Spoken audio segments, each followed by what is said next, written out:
to go. Thank you, Brian.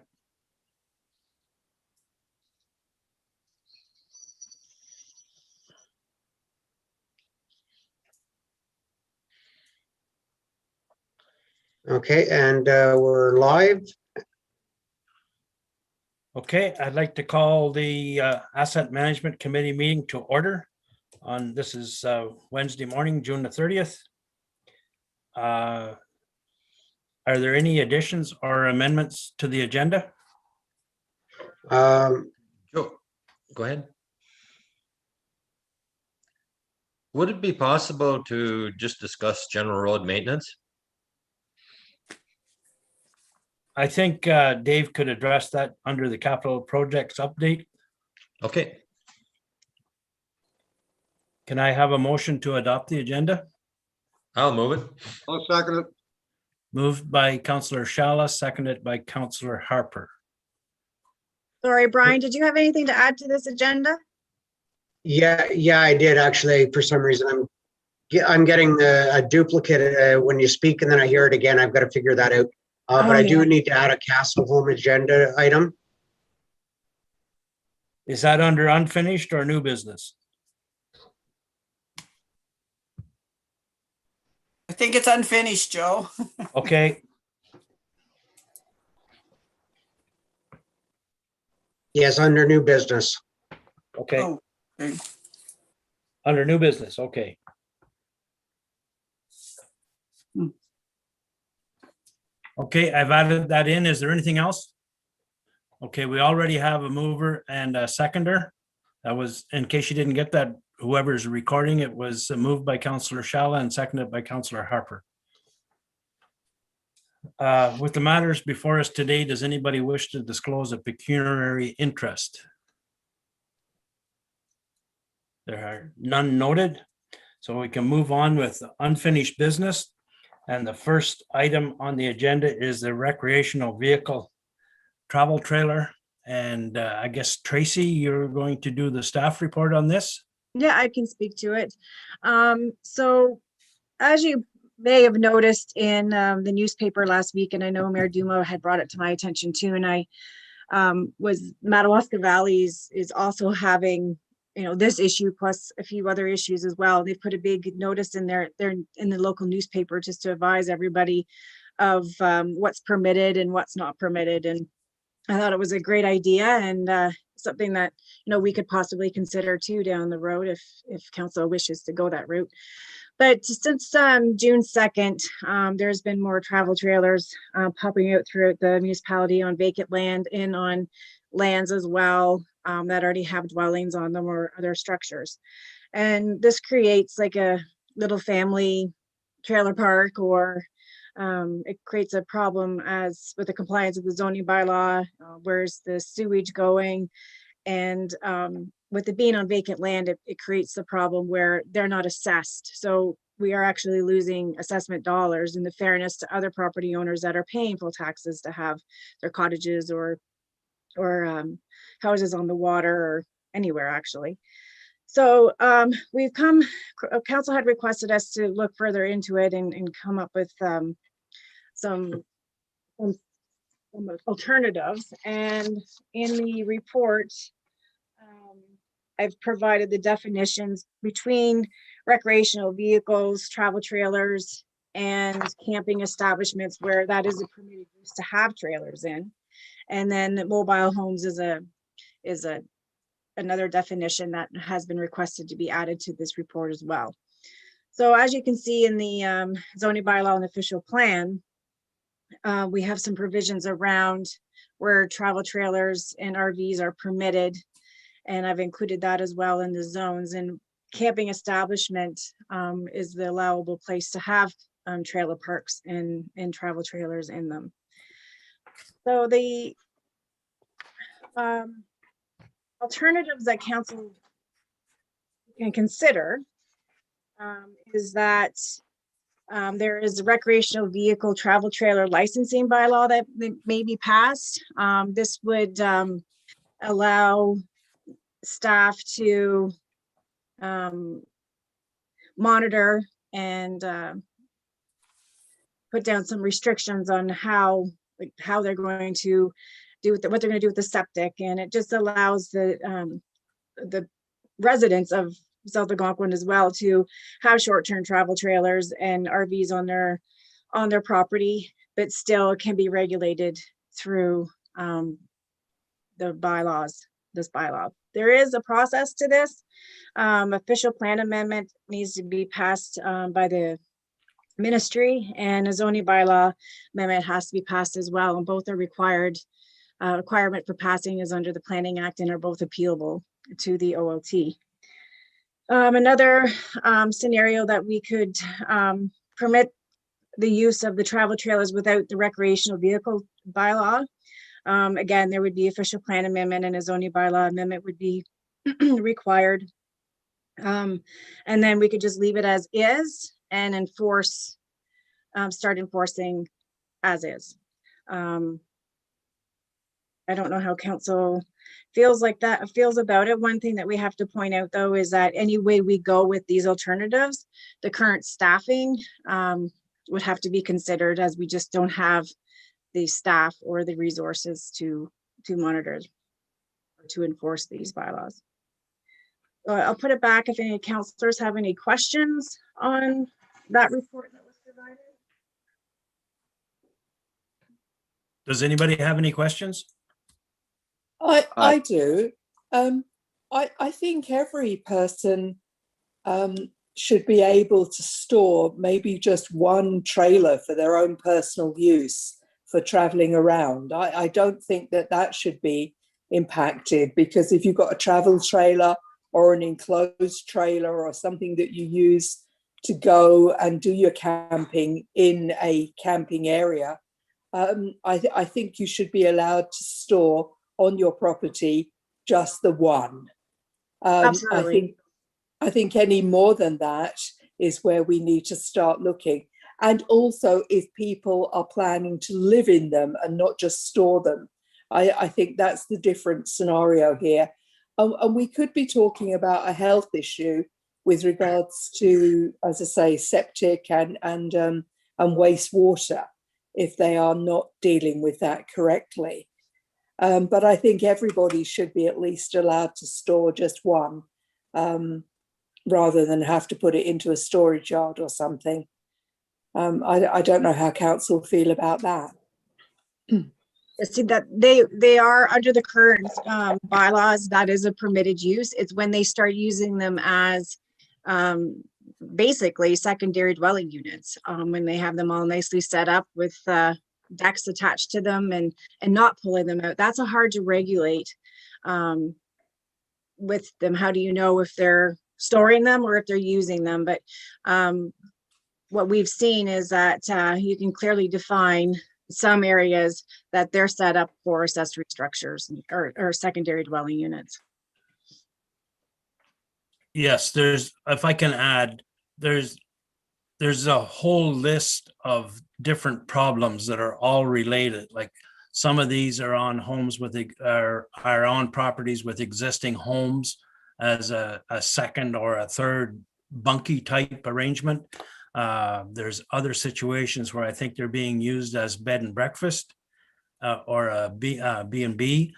There's other situations where there is no primary dwelling and these are serving as a cottage, which is a little wee bit separate. And because, like Tracy pointed out, they're not assessed as a building by impact, we're not collecting any taxes on that. And then there's possibly other situations where they're being used as a primary home, although I'm not aware of any of that, but they well could be. And then the other problem is the class of trailers known as mobile homes. And then there's an added problem with mobile homes is when do they cease to be mobile homes and be homes? When they're affixed permanently to the ground or the trailer, the wheels removed or the tongue removed or both. There's a whole plethora of questions that arise from this one single problem. In my opinion, I'll give you my opinion on it, and then everybody else can comment or give their opinion. I think the best option for our township is option one, where we go into a licensing system, so we have some control over the situation. Right now, we're not permitting them and they're all over the place. So obviously that system's not working. So I would suggest that we adopt number one, and I realize that enforcement is a problem. It's a problem now, and even if we don't do anything, it's still a problem. I'm interested in hearing other opinions. I see Mayor Dumas with your hand up. Go ahead. Thank you, Councillor Florent, and I agree with your comments. I'm amazed when I drive around the communities of South Algonquin to see the trailers that are as you said, as we were indicating, popping up all over. And excuse me, I think I've mentioned before too. I think it's not our jurisdiction, but there is a lot of Crown land camping going on, which is also putting trailers everywhere in our township. I was speaking to someone who was fishing out by Shell Lake and was commenting on the number of vehicle, trailers or roads that are being widened and stuff. So that also contributes to the optics of more trailers too. And I think that's something that is a jurisdiction of MNRF. And I think that as a council, we should get in touch with them and say, like, this is what's happening here. But I really am concerned about the number of trailers that are turning up. And I think we do have to have the option of licensing them somehow. As indicated in the staff report, we have people that, have homes, have property, they pay taxes, and they utilize our services, and as do the individuals that are currently using trailers in various areas. And I think at the beginning of this term of council, I believe it was Councillor Shala and Councillor Bongo and I that sat in on a webinar coming out of the States, and certainly trailers were a big issue there in communities, and these were larger communities than Whitney or Madawaska or other areas of South Algonquin, but they did studies, and the impact on the infrastructure of those communities was significant with the increased volume of trailer usage, unlicensed trailer usage within their areas, and had to go to more stringent control measures. So those are my thoughts. Thank you very much, Councillor Florent. Anybody else have an opinion? I have a question. Are we getting complaints other Oh, than our own observations? It's myself, Jane, the mayor. I hear it all the time. I can't go out around town or even out of the area, and I'm hearing people saying there's, and I'm hearing about the Crown land camping. You can verify this one for me, Councillor Shall. I had someone tell me that they were at the landing in Hay Lake, and there were people there wherever the old mill is, and they were cutting down trees and backing up big trailers into the area. Now you can tell me if that was incorrect information, but I've heard that, and that I presume was Crown land. You're correct in that. There's been camping there. I guess that's enforcement by another ministry, so a problem for them. But it's true that they do camp there, and they've camped there for years. They're not allowed to cut trees on Crown land. But anyway, I look at this in a number of ways, and I've noticed the trailers in certain locations where it appeared there's more of them, but I thought a lot of it may have related to the guidelines around COVID and people being able to join their families, but yet social distance where they didn't have to live in the same homes, living space, for example. And I thought some of it might have been related to that. I certainly don't agree with trailers. If I'm looking at this, and I've tried to read through this bylaw many times to try to see where the guidelines in the bylaw direct us, and it appears to me that in R1 and R2, for example, I don't see in there where people are allowed to use those for personal use. And that's more or less the R1, R2, more or less within the communities of Madawaska and Whitney. But at the same time, when I look at COVID and I look at some of these trailers that maybe are stored all winter and people want to get them aired out and cleaned and whatever, and they're set up, I'm not sure. There's likely some that are lived in and some that aren't. And it's hard to, I certainly don't want to waste a lot of tax dollars on enforcing somebody going around just checking trailers. But at the same time, I want us to, I think we paid a lot of money for our planners to look at this and to help us and guide us through the bylaw and setting it up. And when I read in 4.4, to me, when I read that, it tells me that people are allowed to set a trailer for use for a number of reasons. And I'm going to read them out to you here. And these people that are paying these $200,000 for these acreages, their full intention is to build a dwelling. And when you're paying that kind of money, I'm sure down the road, we're going to benefit from the taxation that we're going to receive from them. But when I read, and I'll just read this 4.4 here, it says, and I think it was wrote in this report here that a trailer shall be permitted for accommodation while the construction of a principal dwelling is underway. Now, when you look at construction, the definition of construction, it says it means to build, erect, place, or reconstruct or relocate, and may include any preliminary operation such as an excavation, a filling or draining, or altering or existing a building or structure by an adoption, enlargement, extension, or other structural change, or any work which requires a building permit. So it separates building permit from the excavation. So when I see these trailers being set up, and I have seen a few of these, there's one on the Major Lake Road, there's some in Sabine, there's likely others in our township. It tells me when I read this, and I could be wrong, but I would, like we paid a planner to lay this out for us, but it says that they're allowed to have that trailer there from the initial time of when they start turning the soil until the construction stage. And when the construction stage of a building permit is required, then they require a building permit, and then they're allowed to have that trailer there for a period of time also. So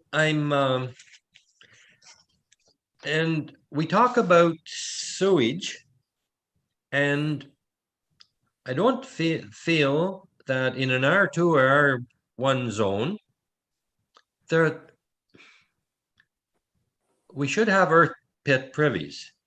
But in the SR and the LSR, I think if you look at the acreage, many cottages are still operating on earth type privies, earth pit privy. So the site can accommodate them. So anyway, and then if you look at an RU zone, which really is quite separate from all the other zones in considering the acreage and whatever. An RU zone, you're allowed cattle, for example. So I'm sure an earth pit privy can be installed somewhere in a safe manner in those locations. So I guess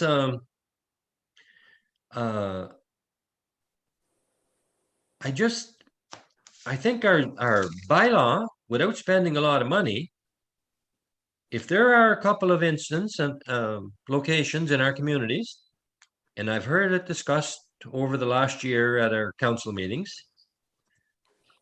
concern about trailers and trailers that may be rented out, especially in locations that aren't allowed, then we should be they should be dealt with immediately, and possibly shouldn't even have gone this far without being dealt with. So, and then if we mix it up a little bit, we talked about, there was a comment there, and I'm aware of a location where trailers are going on a site. And if it's in an RU zone, an RU zone says that tells me that you're allowed to have a temporary trailer for hunting, fishing, or RVing purposes in an RU zone. So that to me is already dealt with in our zoning bylaw. If we look at read the description of a recreational camp, and we know, I think anybody that's been around, when we see recreational camps in the fall, hunt camps and fishing, and it's identified in there, that these people move in trailers and then they take them out at the end of the hunt. So I think it's already dealt, like I said, it's already laid out in the zoning bylaw. It tells you how many units you can have on an RU zone. It tells you if they're temporary, I feel. And something else, I'm just wondering about discretion and compassion. And if I look at trailers, there's been a tradition in South Algonquin of family reunions where there's trailers are set up for a weekend, tents are set up for a weekend. And I know in households in our own community, you'll see where grandchildren might come to a house and set up a tent, for example, in the backyard for 2 or 3 days. So it's just an experience. And I just think that maybe we should try to find how the planner tried to guide us here when he directed us here in establishing this zoning bylaw. And I know we were all excited when we could sever properties because we got a zoning bylaw. We encourage people to build, and more development and more taxation. But I'm just thinking that I just see it as maybe we're trying. It's almost like it's getting personal, and I certainly hope it wouldn't be.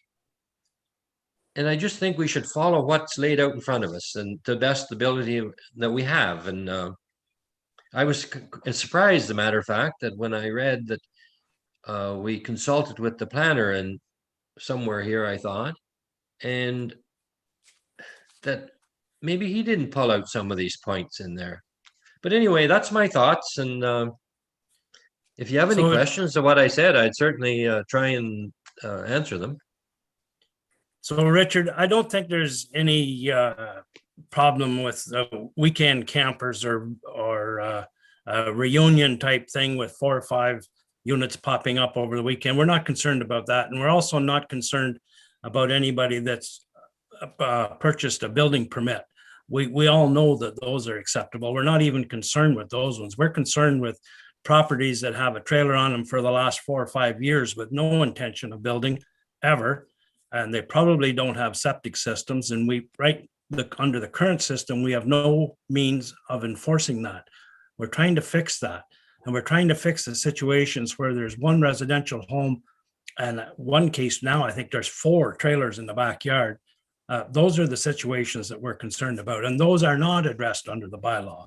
The examples that you gave certainly are addressed under the bylaw, but I don't think we're concerned about those ones. Mm-hmm. So, Richard, I think your position is not to do anything. Is that correct? Well, I'm trying. No, I mentioned if we see it if we see where it isn't allowed based on the type of zone, R1, R2, SR, whatever that may be, or RU or whatever, SLR, then I think we should deal with it, and we should have dealt with it as it occurred. But I think we should deal with it based. Something. I think we should deal with it based on what the bylaw, the present bylaw, tells us and guides us. Anybody else? Chair, if I may. Go ahead. Certainly, yeah. I want to thank staff for the report. I think it's really wise of us of the township to be proactive and rather than just to ignore this and let it get out of control. So kudos for the proactiveness on this. Just before I go into my comments, I did want to ask Tracy or anybody else on staff for clarification. So I can have a trailer if I'm building for up to 3 years, I understand. And then how many trailers is a resident allowed to have if they already do have an established dwelling? Councillor Florent just gave the example that somebody has 4 or 5 trailers. Is it just simply 1 trailer as an outbuilding, or is there are there any guidelines as it stands right now for that? Councillor Bongo, my understanding, and Tracy, correct me if I'm wrong, is that you can have a trailer on the property licensed for the purposes of going from point A to point B, but it cannot be used for habitation. So that's the key ingredient. I guess if family comes over for the weekend and they stay in the trailer, it's one thing, but the key is it must be mobile and it must not be of any noticeable permanence on the property. So if we start bylaw enforcement, can go out and start enforcing the statute as it's written, or alternatively, if we wish to allow these in certain areas outside of what they're currently allowed, which is very limited. I believe the camp zone is one of the only ones that allows them on a permanent basis, and start issuing notices to comply, which may include rezonings of property, which may include removal of fixtures on property, or we can find a way to manage the situation, although there is also an enforcement component that will be required for that as well. And this by no means is a small undertaking by staff or by council to bring into compliance the properties that are currently not in compliance.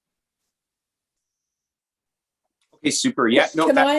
Can I add a little bit to that? Just let Councillor Bongo finish first, please. Sorry. Okay, super. All right, I'll finish what I have to say, and then we can go to the next person. As Councillor Florent mentioned earlier in this meeting, I personally am in favor of exploring the option of some sort of licensing program, and if we were to do that, I would really recommend that the township started some sort of social media survey or some sort of social media public engagement process as well, because this is really reminding me of the fire permitting situation. Once we tried to introduce fire regulations or fire permits, the residents got very emotional about that.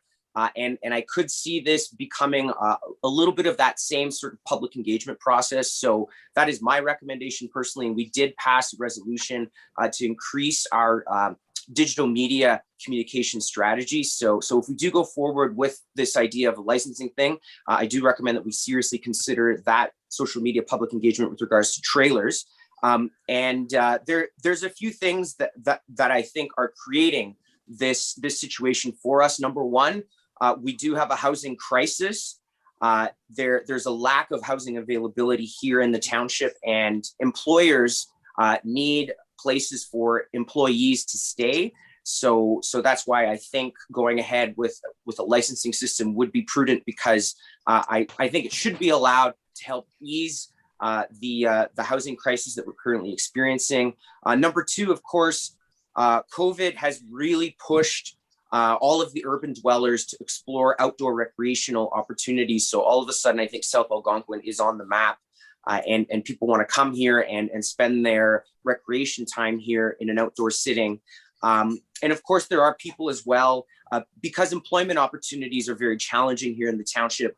I think some people may use a single trailer or two, I'm not sure how many, for in an Airbnb situation, just to supplement their incomes, which I'm fine with, as long as it's done safely and properly. And then, of course, as Councillor Shala said, there is a tradition of inviting family and friends up to the township here so that they can spend the weekend. But of course, as it was pointed out, those super short-term family reunion situations are not really the issue that we're talking about here. So I think as long as we, as decision makers, as long as we balance the interests of people and residents here able to enjoy the outdoor recreation properties here, but also us taking some responsibility over things like the environment and sewage control and things like that. If we can find that happy medium, hopefully through some sort of licensing or regulation system, in my opinion, that would be the way to go.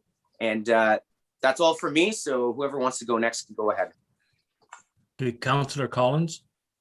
Okay, I mean, I am putting on a hat here, being I used to own a trailer park, and we used to have trailers come in and camping come in, and because of that, we had to, if we were providing water to Joe Public, then that water had to be tested on a monthly basis, and we also had to prove that there was a way that they could remove their septic, their black water safely. So from the point of view of a registered campground or a campground that is providing services, we also had to make sure that our electrical supply to those trailers was ESA approved. So we were operating with water being tested monthly, ESA approved electrical supply, and safe removal of black water, i.e. septic. If people are just putting 2 or 3 trailers on their own property, there is no legislation where your water has to be checked at your home and you are providing drinking water to those trailers. There is no regulation saying where or what they can do with their black water. Hopefully you would allow them to empty that black water into your own septic system. And there is no control over the electricity supply that you are providing for them. And I do believe that an extension cord off of the house running through the grass to provide the trailer with lighting or for a refrigerator or what have you really isn't very safe. So I think we need to be very careful as a township. If we allow this to go ahead, we are really jeopardizing people, their safety and their health.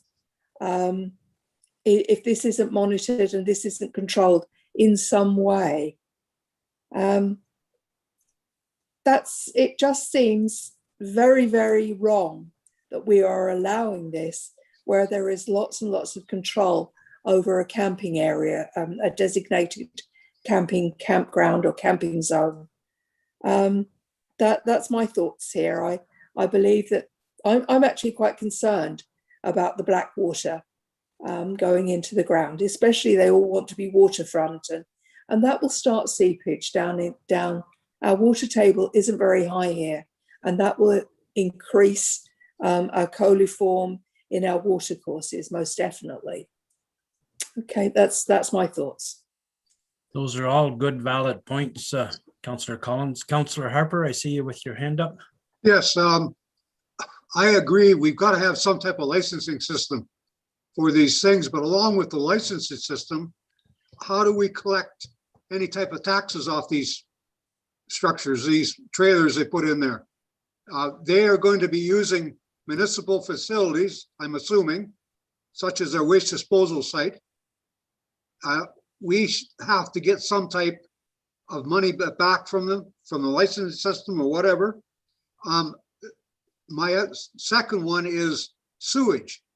Where are they going to dispose of their sewage? We don't have, and we're not allowed even, to have a sewage disposal site in our municipality. So where are they going to go with that? You know, you just can't dump it in a hole in the ground. That's not allowed. I don't think it's allowed anyways. It wasn't allowed when I worked for the M&R. I know that. That concerns me. And as for the municipality becoming involved in approval of electrical or water systems and things like that at these trailer sites, I don't think that's really a good idea. I don't think we should be involved in stuff like that. That's somebody else's. That's Ministry of Environment or health approval or whatever it takes, but not our municipality. That's good for me. Anybody else? I have a comment. Councillor Florent, I'm not in any way against managing the zoning bylaw. I think it's all spelled out there. But for when you mentioned 4 trailers at a home, I don't agree with that. And I think the zoning bylaw deals with that. And it tells you what you can have with your little black dots in each particular zone. And if it's not allowed, then it should be dealt with individually. But I think too, but I feel if we license, give license to trailers to set up where according to the bylaw, they're not allowed to be set up on a more of a longer term, for example, than a weekend or whatever it may be, then we're almost like bootlegging. It's so I just think that I don't think that's right. That it's to me it would be going against what the bylaw itself by us saying, well, we're not allowing it. It tells you you're not allowing it, but if you pay a fee, now you're allowed to set that trailer up. To me, I think that's that might create a heck of a lot of, as Councillor Bongo mentioned, social media issues. If, for example, a whole bunch of trailers ended up in backyards all along Gay Larry Lake, for example, or in every second one, or any other lake in the township, or any other, especially in the small communities where they're quite close, I would say we might be creating a problem for ourselves, and where we could deal with it. If it's not allowed, it's not allowed, and it isn't allowed, and that's fine. And Councillor Shala, Tracy, when she was reading through it, admitted that any of these moves would require an amendment to the official plan to allow it. So we wouldn't be bootlegging. We would change the rules before we did that. But again, you have good valid points, and the best move might be just to enforce the rules. I firmly agree with you. I think we should spend a heck of a lot of time on just looking at each word in each description, whether it's in the definitions or whether it's in certain sections. And if it requires another meeting, fine, or more meetings. But I just think we should, it's hard on this, the way we're doing a meeting here today, because you can't just give your information or show what you've prepared or whatever. And I just think we've done as we could have done more during the zoning bylaw. And I have looked at the zoning bylaw for Hastings Highlands, and I've looked at it for Madawaska Valley, and to try and determine what we're doing here. And I see trailers in those places. And so anyway, I want us to do what I think is best for us and best for the ratepayers. But if it's already spelled out, let's deal with the issue. If it says you're not allowed that trailer in that particular lot, send a letter to that individual of that civic address property. If it's allowed, then that's fine. Let's move on. And I think there's more to it than just maybe deciding here today to move forward. And I appreciate everybody's comments, and I likely have more of them, but I just think it's certainly not, it needs more more research. Okay, so essentially right now, they're prohibited everywhere except for camping establishments. So that's with the with the licensing, I just want to make it clear. The licensing bylaw would provide the flexibility for property owners to have a trailer, but yet give us the control over the enforcement tools to enforce it if we need to, and make sure that they're in compliance. I think if we start enforcing now the way it is, you're going to get a lot of calls.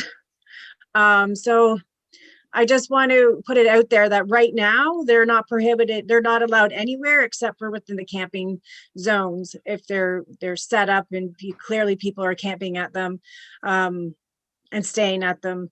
And yeah, like the thought that, you know, if I wanted to have a family reunion here, we don't want to prohibit that, because that is, you know, that's just a weekend, it's temporary. That wasn't the intent at all. The intent is to, the intent is the properties that have these trailers moved in, they're staying for the summer. They're all set up. There's, if you drive certain areas within the municipality, you can clearly see there's trailers pulled in at dwellings. Like Councillor Florent said, there's 2 or 3 or more at this one location, and it's to target, not target, to provide provisions for them. They can still have it. It's up to the discretion. There's a whole in the bylaw gives the allowable and the procedures to have a trailer through the licensing bylaw. So that's just something just to consider. If we start enforcing now, the only place they're prohibited is in camping zones or tourist zones. See, Chair, if I may, I kind of disagree, and I appreciate what you're saying, Tracy. But when I try to look at the individual wording in this bylaw, when it talks about where they're allowed, and I will just read it right from the bylaw again. It says recreational camps. You're allowed to have it says under a recreational camp, it says means a building or structure occupied on a temporary basis for the purpose of conducting recreational activities, including but not limited to hunting, fishing, ATVing, and snowmobiling. And if we look at how hunting has gone on over here, it's changed recently. It's people setting up and taken down. So to me, I would think that that likely accommodates a trailer. Now that's in an RU zone, because it spells it out what you're allowed in an RU zone. When I look at trailer use during construction, what it says is a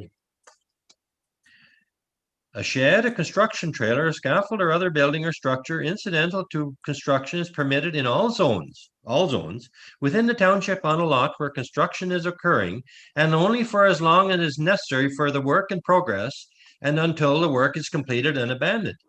A travel trailer shall be permitted for accommodation while construction for a principal dwelling is underway. And then it says, for the purpose of this section, abandon shall mean the discontinuation of work for more than 120 consecutive days or failure to maintain a current building permit. And but it does say, in no cases shall a temporary construction use exist for more than 18 months. So that would tell me that in any zone, somebody was allowed to have a trailer there if they started any type of construction for up to 18 months. And then when it talks about the meaning of construction, I've already read through that one where it says any preliminary work operation such as excavating. So that's right from the beginning.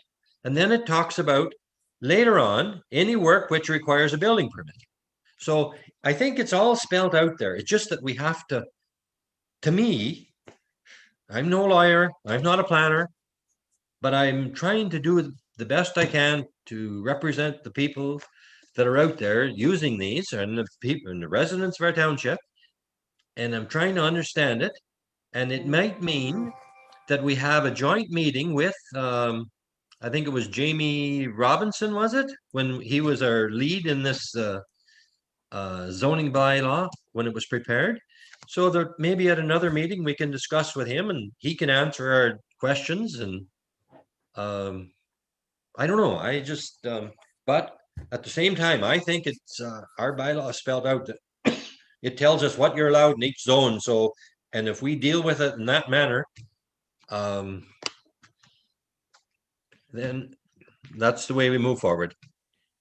Councillor Shala, I think the interpretation of that section of the bylaw has always been that if you had a building permit, you were allowed. You're interpreting that a little bit different, as you can have one before you actually have a building permit. Is that correct? That's correct. Well, I don't know if you're right or wrong. That's probably an answer for the planners. That's what I'm getting at. Yeah. Anybody else want to weigh in on this matter? Chair, if I could just make a few comments. Go ahead, Councillor Vermeer. I've been listening to all this, trying to discern everybody's comments. I can understand why this has come to the table, for sure.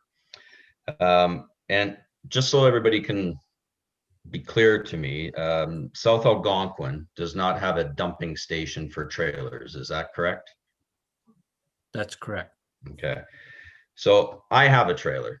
And when I travel with that trailer, one of the first things I always like to do is discern where the dumping stations are. And those dumping stations bring us into a community. We spend money in that community. We get fuel in that community. I don't know if that's something we'd want to explore that we're able to do here. We're on the cusp of Algonquin. It would certainly generate income. You know, I pull up to a car wash and I pay $13, $14 to get my truck washed, and I tap a card and I do that. I certainly would tap $15 if I could dump my trailer in a responsible manner. I used to have a property where I was under the influence of the Madawaska Conservation Authority, and they were very, very strict. And they explained to me that a class 1 privy is acceptable on the property. It's the gray water that they're worried about. The gray water from your sink and your shower and everything and being tossed on the ground that gets into the water table, that the phosphates create the algae blooms, etc. I don't know if a permit system is the way to go if we don't have the infrastructure within our community to alleviate some of that pressure. And these are just comments that I've been writing down, and you know, I think everybody's discussion is very good. That's all I have to say. Thanks. Anybody else want to weigh in before we move on? I just have a quick question for Tracy. If I can go ahead. Go ahead. Certainly, yeah. So Tracy, if we were to enforce the zoning bylaw to a strict T, would we be approaching about 100 trailers or something like that? Would it be an astronomical number? No, I don't think we're that high. Again, maybe I'm just going maybe 30, maybe that I can think of at the top of my head. If that's just a guess. So I'm not. Perfect. Yeah. And again, I don't know. I see what Councillor Shala is saying about, okay, let's just enforce it as it stands.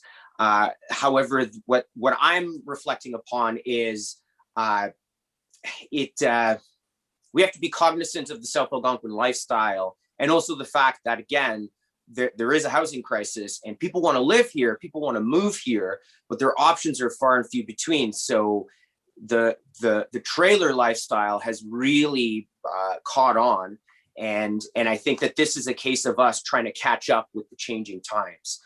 So again, that's why I would like to investigate some sort of permitting or licensing system, and like Councillor Joey Vermeer said, when he uses his trailer, that trailer experience does contribute to the local economy. And I think that in the end, yes, we've identified an emerging issue, but at the same time, there is a silver lining to this. And this is that, again, perhaps our population is growing.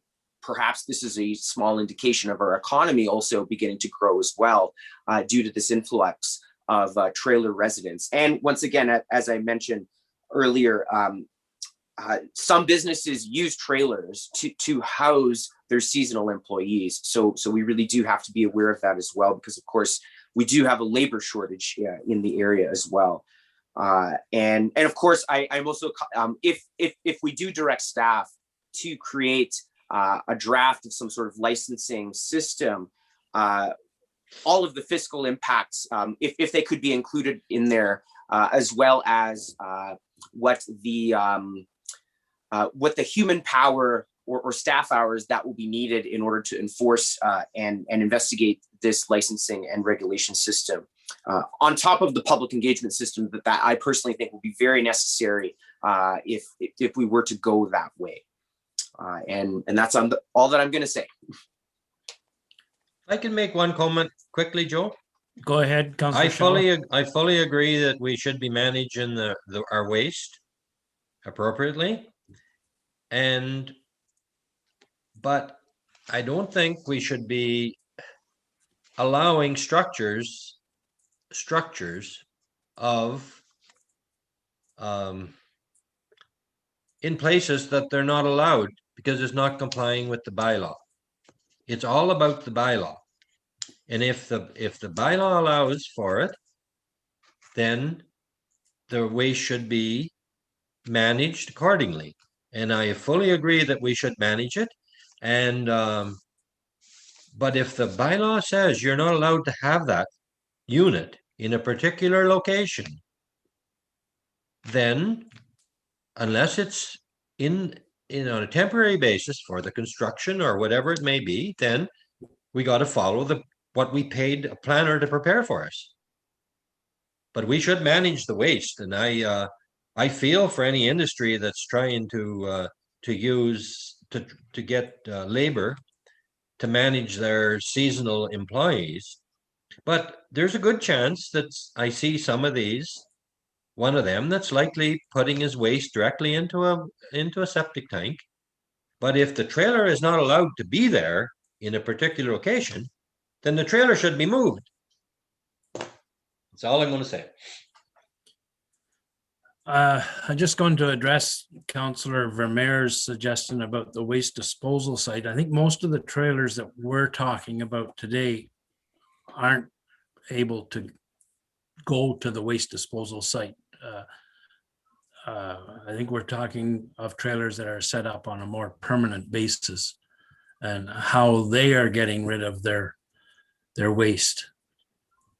I don't know if we've given staff any clear direction. We've had a lot of good discussion. I think maybe a better interpretation from the planners might be warranted. I don't know, how does staff feel? I don't know if we've given you any direction at all. Can I just mention something? Sorry, Brian, go ahead. Yeah, no, go ahead, Councillor. We haven't touched on mobile homes onto a vacant or a purchased piece of land. And I think this is something that is quite important.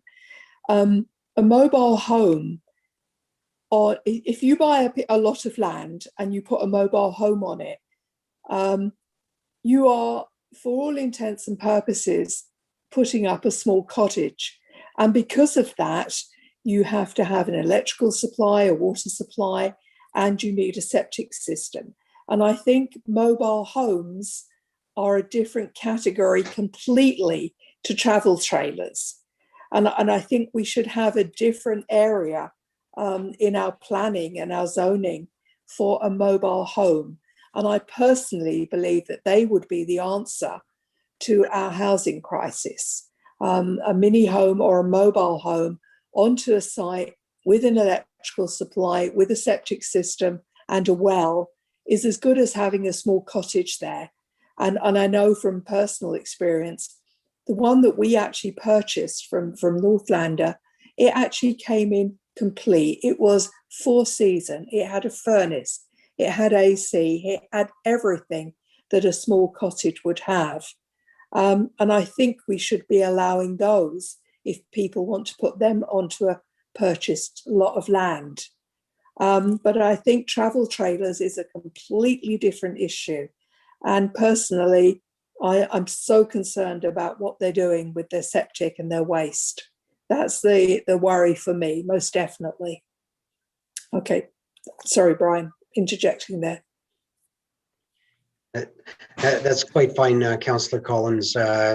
It's good to get your points across. Council, I think from a staff perspective, and we have had conversations with the township planner, under the current zoning bylaw, it's very clear for very, very limited use periods. Travel trailers may be permitted in certain areas, but they're very limited. So people that are putting up these trailers for the summer are far exceeding the requirements under our comprehensive zoning bylaw. The people that are putting multiple trailers on the property are far exceeding these comprehensive zoning bylaw. There are no exceptions. We can enforce the legislation as it's written and as it's interpreted by the planners and staff currently, or we have the opportunity to provide what may be a more suitable option of addressing site plan control, addressing gray water as to where it'll be located, ensuring that we don't create hazards within the property. Yes, we do have an issue with the gray water. Phosphorus is a huge issue in lakes, especially lake trout lakes. The nutrient loading is one of the ministry's biggest issues. Black water, certainly septic systems, whether that's a class 1 septic, which is a pit privy, or some other type of septic, need to be regulated. They need to be licensed. They need to be approved by the chief building official. These things, if we're going to put them in place, we need a set of rules to follow. And all staff is saying is if we're going to allow this to continue, then we'd like to put some rules in place, which includes amending the comprehensive zoning bylaw and amending the official plan, because the official plan is very clear as well as to its prohibition. So from a staff perspective and my reading of the comprehensive zoning bylaw in consultation with our planners, currently we have probably 30 plus properties which do not in any way, shape or form conform with the current restrictions within the official plan and the zoning bylaw. So if we're going to allow that to continue, we're going to need to put some rules in place. If we're going to not allow it to continue, then we're going to send enforcement out with letters and we'll start the process of getting compliance. But be prepared when we do that there will be significant numbers of phone calls to the elected officials and some very upset people who, as you say, may have bought property with intent on building, but their intent on building isn't until 5 years from now. Well, that doesn't meet the requirements under a short-term use. So I think that's the perspective staff has taken.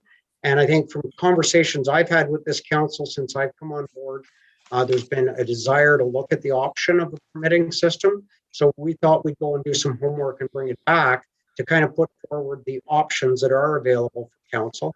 One of the options certainly is do absolutely nothing about it at all and just leave it the way it is. And maybe in a year or two, it'll become an even bigger problem than it is now. So anyway, those are my comments from a staff perspective. And certainly I'm sure Tracy and I are very open to discussing this. We're open to working together collaboratively, not only with staff, but with the community on how we can best regulate this issue. Obviously, taxation loss is a small part of it. And they are using our services. So certainly fees associated with a licensing process quite often are put in place to help compensate for the loss in taxation. So that's kind of where we're at anyway from a staff perspective. And I'll leave that for council to give us further direction and guidance. At the moment, I don't believe we have guidance or direction to do anything. I can just follow up with Councillor Collins' comment about the mobile homes. That would also be a zoning bylaw amendment would be required if council wishes to allow for mobile homes. Okay, in order to move on, I'm going to suggest that maybe a motion to adopt alternative 1 be prepared for a council meeting, and then we can either approve it or turn it down. And if we turn it down, I guess we start over again. I would suggest, Council Chair, that we prepare that and bring it back to another committee meeting. I'm a proponent of committees having opportunity to thoroughly review and vet any documents before they go to council, and that way we've got most of our answers sorted out at the committee level. That's an excellent idea. Okay, if unless somebody has something they want to add last minute, we'll move on in the agenda. Can I add Councillor something? Bongo? Councillor Bongo, and then I think it was Councillor Collins. Yes. Okay, perfect. I'll go ahead. I love that idea. And if I can just add one more thing, does council agree to also give direction to staff to enact some form of social media public engagement over this trailer issue? Just because, again, I could see this really, just like the fire regulation thing happened with that influx of social media emotion, for us to really be the first mover with that conversation, because I could see a lot of property owners becoming very defensive about property rights and, oh, you can't say what I can and cannot do with trailers on my property. Councillor Bongo, I've already seen that on social media. Immediate reaction is usually as somebody reads something, misunderstands it, and then posts something outrageous, and then everybody comments on it. I think if it's going to be on social media, it should be initiated from the township. I agree with you 100% on that. But in my opinion, it starts south and goes south from there. I don't know. I'm not opposed to it. It's just that my experience tells me that it's a lost cause. Yeah, the way I look at it is that even if the township on the official Facebook page just posted an open question, dear residents of South Algonquin, we are evaluating the use of trailers and how they fit with the ZBL and OP. We are now taking public feedback, even something as simple and open as that. And personally, I think if we get all the comments, warts and all, at least that shows the public that they're being engaged throughout this decision-making process. You're right, Councillor Florent. I do agree. Sometimes the social media comments can go off the charts. However, again, I think that sort of proactive social media activity again gives the public confidence that we are making decisions with them and that we value their input, warts and all. Okay, Councillor Collins, you had something to add? All I was going to add to this is I think we need to get a move on with this issue. Otherwise, people are just going to ignore it and say, oh, well, we'll just carry on the way it is this year. And next year, we're going to have an even larger problem. They did. And General Poe, oh, well, they didn't do anything about it last year. So let's just get on with it and do the same as we've done this year. So I think we need to get on and move quite quickly on this. And not to drag our heels, sort of, we're already virtually in July. So I think if we're going to do anything, I think it needs to be in place quite quickly. That's just my thought here. And Councillor Florent, it's yes. Mayor. The only way personally, and I mean, it's a council decision that I would agree with the process, and I fully support community consultation. I would want people that were commenting on what we're proposing to indicate their civic address. We've had experience with community consultation where we had feedback from countries beyond our community, beyond our province, beyond our country being made to us. And I think this is a very important issue, and it should be the residents of South Algonquin who live here, who vacation here, who have property here, who have the priority input in the process. It's valid point. Okay, I'm going to move on. I think we have direction for staff to prepare a motion, and then we'll bring that back to another meeting and discuss it again. I don't think it has to be an asset management meeting. It could be at any number of different committee levels. It kind of pertains to them all. So if we can move on to the driveway restoration, and I think that would be the work superintendent addressing that. Dave? Thank you, Councillor Florent. Yeah, I would just like to provide everyone with a short history of this issue. It dates back to 2013 when Maple Drive was resurfaced, and my predecessor decided that a driveway at number 105 did not warrant resurfacing with asphalt. And my memory serves me that there was some kind of an asphalt surface there. I believe it was fairly deteriorated. So that was the decision at the time. A few years ago, the resident approached council and asked that their driveway be restored, that they felt it was, that it should have been at the time. And consensus was that the next time we were paving in the area, that we would restore this section of the driveway that was removed. Such an occasion did come up last year with the repaving of Gallery Lake Road. However, there was a request from the residents to install a pipe in their ditch, which required council approval. So during that process, we missed that opportunity in 2020. They have since, I understand, approached Councillor Bongo and asked that the repaving of the driveway section is addressed as soon as possible. Where it stands right now is we don't have any significant sized paving plan this year in the town. And I have reached out to a paving contractor just to get a budget number, to do this as a standalone repair where they would come and only do this driveway. And they've given me a budget of between $3,500 and $4,500 to do it. I described it as the area from the edge of pavement on Maple Drive to the bottom of the hill, and say 2 meters beyond where the culvert was installed in their driveway.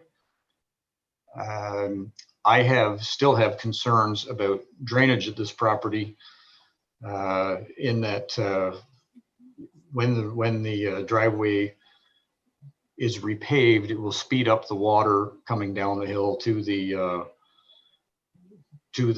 front yard, and then it has to make its way to the public drainage utility. So that it will need to, the project would need to have the drainage addressed, and possibly some kind of agreement just with the resident, if this work is to be undertaken.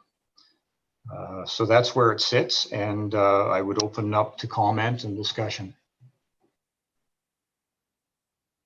Any councillor wish to address it? Sure, Councillor Bongo? if I can go ahead. Thank you. I am in favor of going ahead and completing this. As I understand, this is an outstanding issue, and the resident, yes, the resident did approach me about this, and I do feel badly that that the opportunity to complete this last year did not arise. And personally, just from a from a good PR perspective, I think it's important for us to go ahead with this and just have it be done, and then that way the resident is happy, and then this is just another thing that we can check off the list. Also, sorry, and one question, Dave, if this did go through, is there an estimated completion or start date for the work?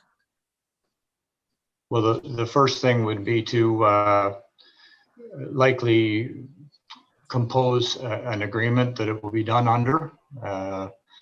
And then we would engage a contractor to come in and provide an estimate or a quotation for the work, and they would schedule it at their convenience, usually where they're in the area to some degree. I mean, if they're, you know, paving somewhere between here and Lake St. Peter, I would imagine they would try and do it.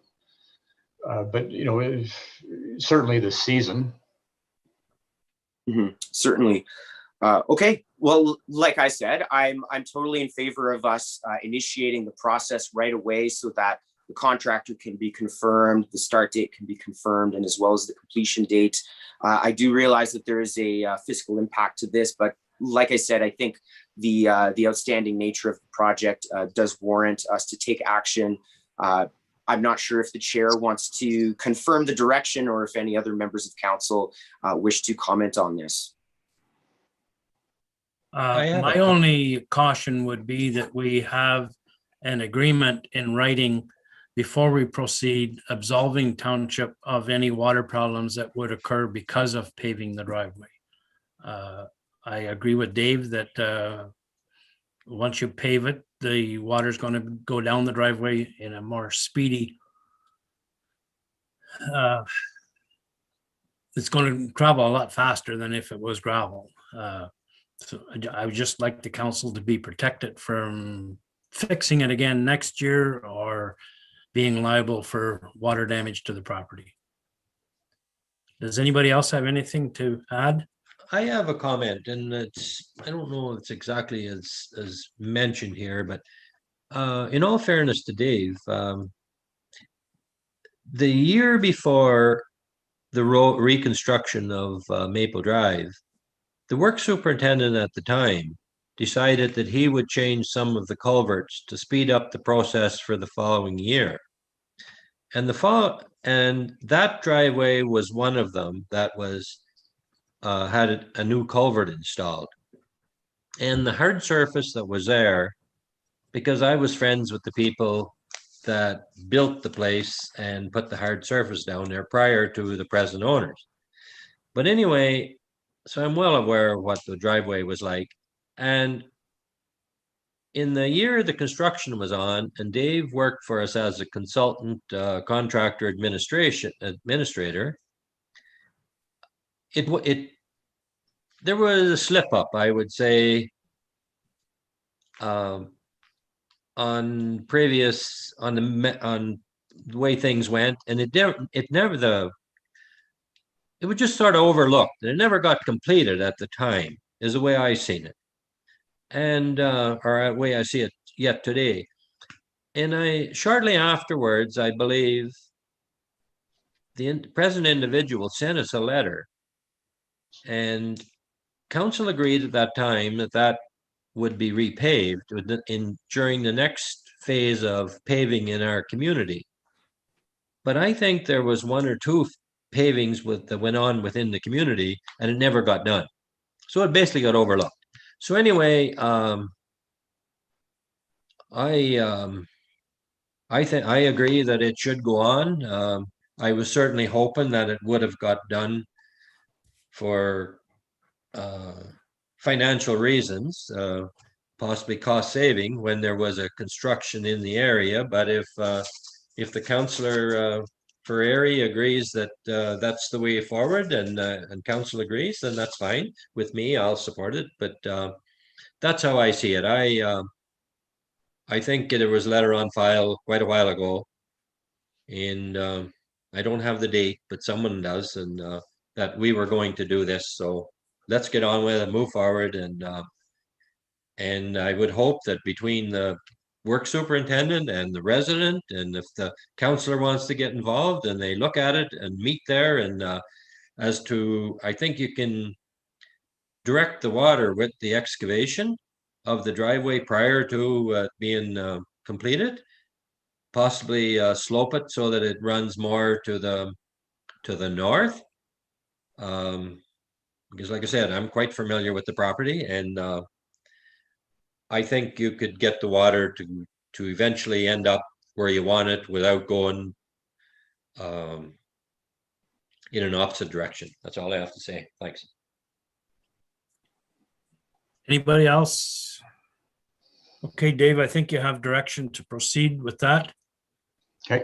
If we can move on to, did I hear somebody want to add anything? Sorry, Councillor Florent. I believe Councillor Shallow wanted to discuss road maintenance, and I don't know how everyone feels. Do you want to do it before or after capital projects? I certainly could give an update because we've had some significant impact with these latest rainstorms. Okay, proceed in whichever manner you're comfortable with. All right, maybe I'll just run through what's happened since the 26th of June. I did put it in my council update for the council meeting, but we were well on track to having our calcium down by the July 1st long weekend. Grader was in the Elm Lake area. Sabine was done. Whitney is done. The rain event of June 26th has caused significant erosion damage in the Sabine area, particularly the North Road.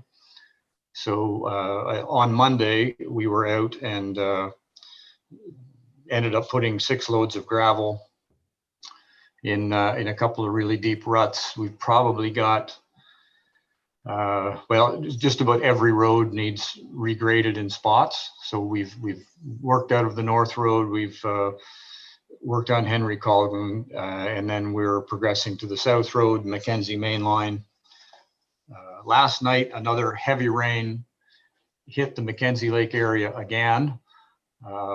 We've been out this morning, actually since 5:30, with the grader again repairing damage. The excavator's out there opening up some ditches to try and fix it, but it has been a setback. Definitely. There's also damage to a lesser degree in the Elm Lake area.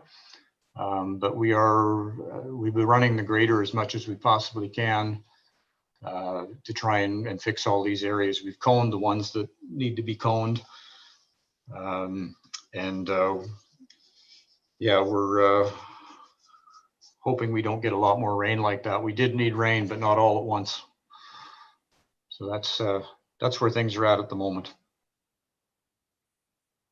Dave, if I could, then while we're talking about that, that was my concern is I know a couple of individuals out there that have rain gauges, and we had 3+ inches on we had about an inch of rain prior to last Thursday, and then we had over 3 inches from Friday till Monday morning, and then we had another load of it last night.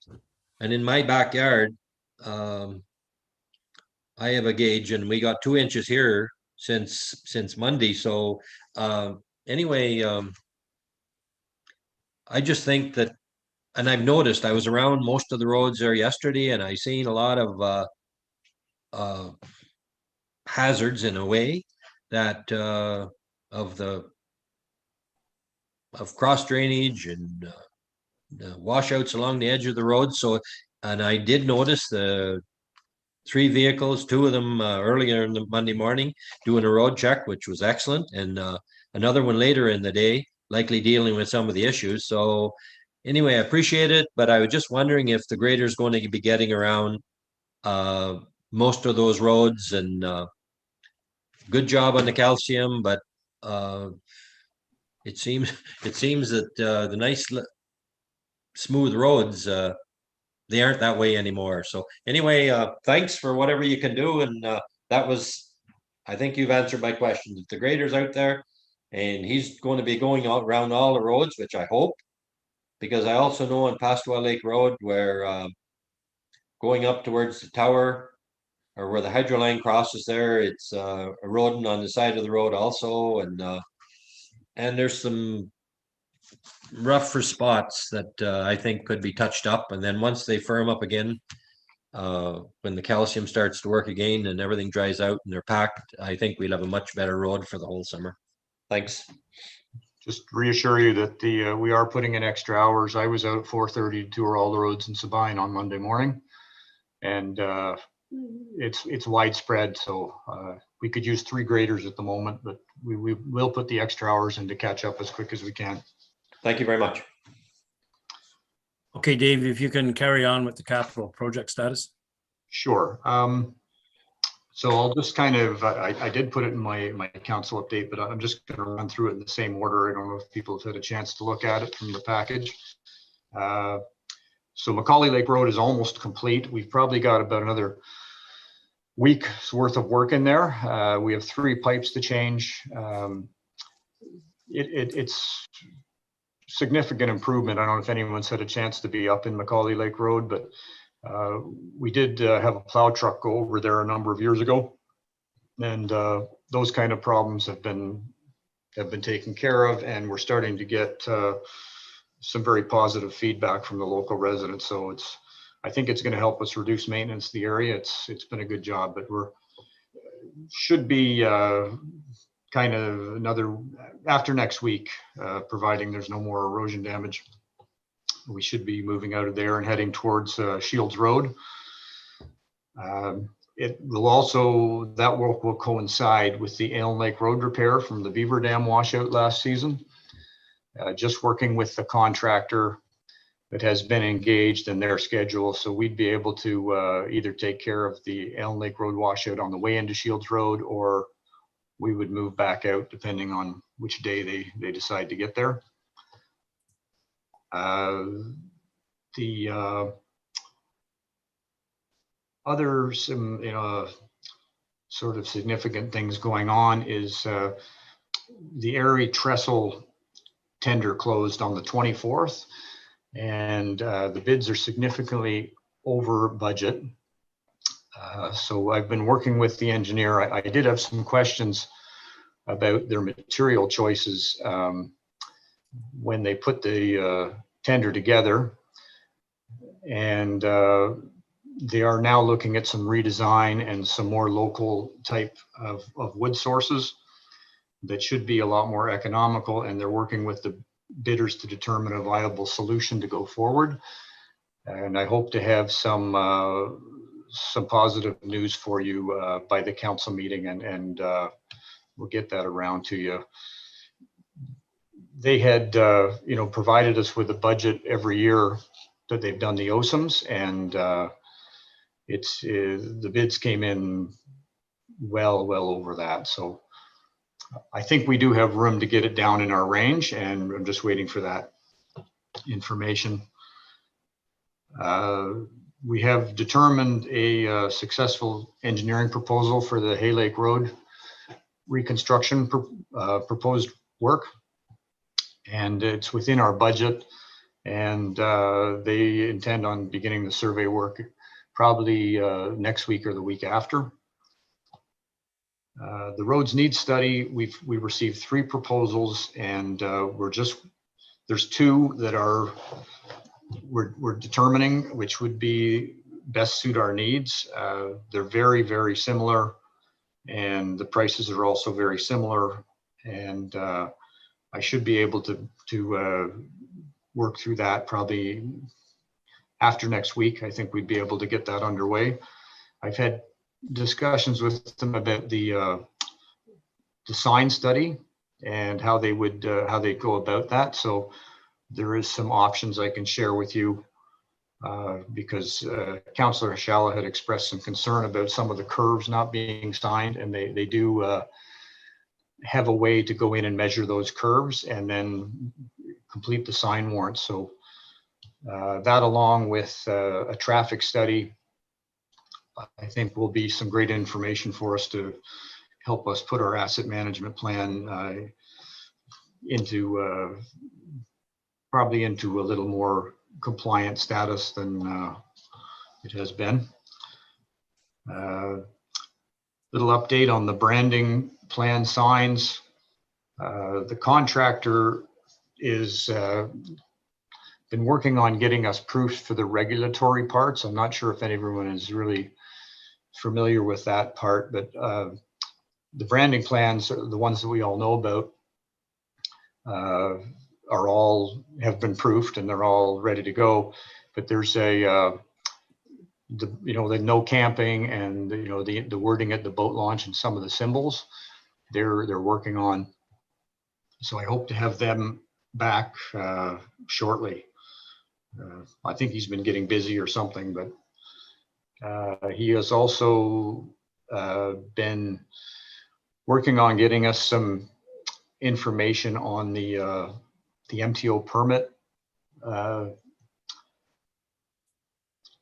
status, I guess, because we're having a little problem locating one coming from the east gate of Algonquin Park. I'm not sure if everyone is familiar with that direction, but it's they've got a restriction to keep it 300 meters from any other billboard, and it also cannot be in a curve that's less than 1,000 feet in diameter. So there's not much place to put that sign. I did have a proposed location, and I have not got a confirmation if it's acceptable from the MTO yet. I don't know if anyone's had a chance to drive out there. Just another thing that that kind of came up, because I still would like to get some of these locations around to council once they have it formalized, and that is just the concept of putting a branding plan sign where you enter a facility. And there's three places that come to mind. One is Whitney Beach, because if you're from here, we all know where the beach is. But if you're driving down Hay Creek Road, you don't know that that road takes you to the beach. So I put some stakes out by Hay Creek Road. So I thought that property may need a sign out on Hay Creek Road and a sign in further. The other thing it does is when you put the sign out where you enter the facility, is that the people entering there realize that the rules or the regulatory things apply to that whole site. And the two sites that come to mind, one is when you enter the Elm Lake boat launch. So the proposal there is to have that one at the top of the hill, and then the regulatory signage where you slow down at the bottom, but people know that they're in that facility. And then the third place is the Hay Lake boat launch, because as we've mentioned, there's trailers being set up at the back of the parking lot in there. So I know Councillor Shallow was out, and I have a proposed location right out at where you would be at the turn at what is Bennett Road now. And that way, when you're going past that sign, the no camping would apply to the entire facility. Rather than putting the branding plan sign down by the water. So just some thoughts as I bring this forward. The other little impact that site has is that section of road is actually in our road system. So when now what is Bennett Road, it's a stop sign there, but really, instead of having that 300 meters of road into the boat launch as a road, it's kind of a road within a facility. So I know it's just a bit of a different way of looking at it, but that corner of Bennett really is a curve now with an entrance to a park. It's a small thing, but it just may require a bit of a change to our level of service bylaw, and just some things to think about. And the other project that we're moving ahead on is the dry hydrants. Sorry, I've been around with Dawn, and we had a good look at 5 potential locations. And if I may, I'd just like to kind of go through them one at a time so everybody understands where they are. The first is on McCrae Hay Lake Road, right at the power line. It was a site suggested by Councillor Shala.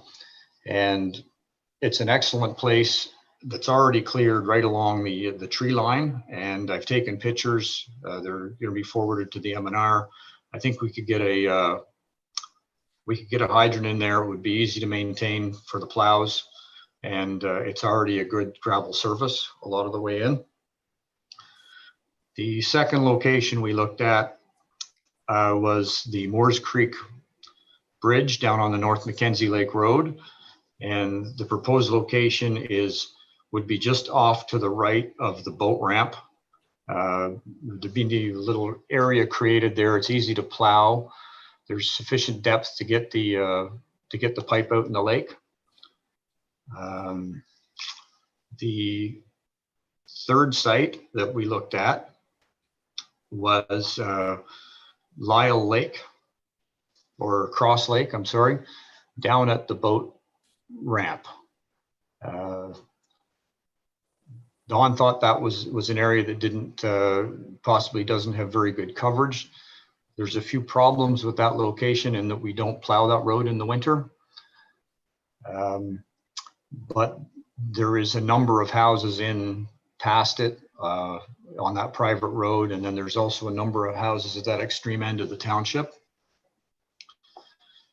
The fourth location that we looked at was possibly in the Madawaska. As you're heading into the landfill site, there is a road off to the left that takes you out to a point, and that could be, the road could be developed and it could be plowed, and it would take water from what's known as Pete's Lake.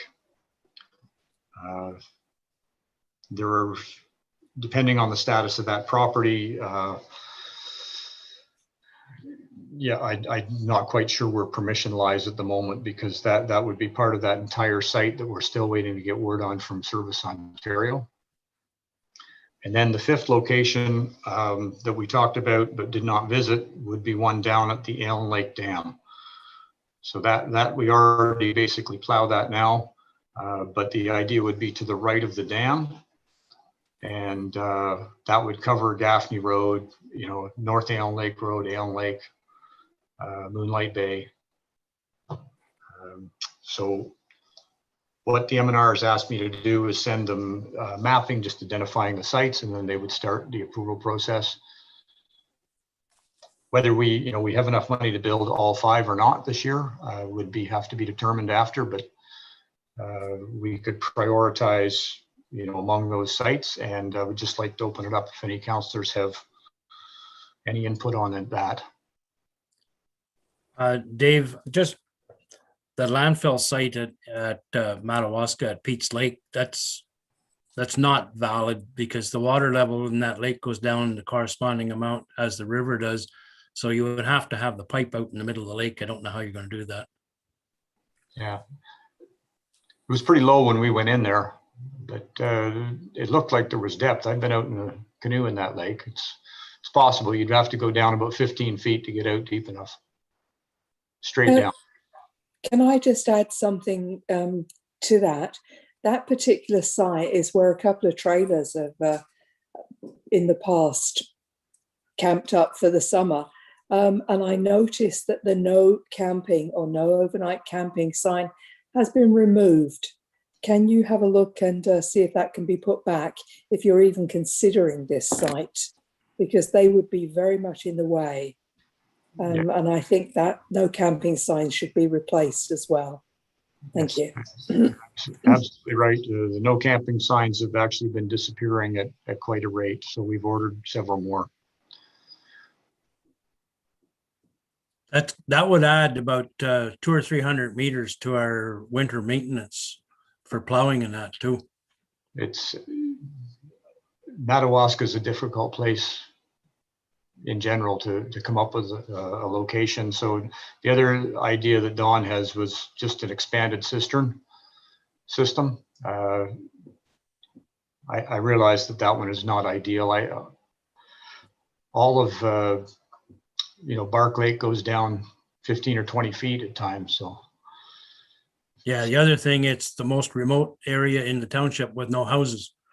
So there's nothing to protect within 3 kilometers or so of that area. Yeah, so Where, can I ask, didn't we install one at, is it Reed's Road? there's one at Yes. Reed Road, Is yes. that and I'm just thinking of where you have to plow down at Lyle, you'd have to open that all the way down to the water. Would Reed's Road, your guys are more familiar with that than I am, but would Reed's Road not, would it be acceptable to use that one for instead of at the landing at Lyle Lake? Like, is it a long distance? I can't relate to that.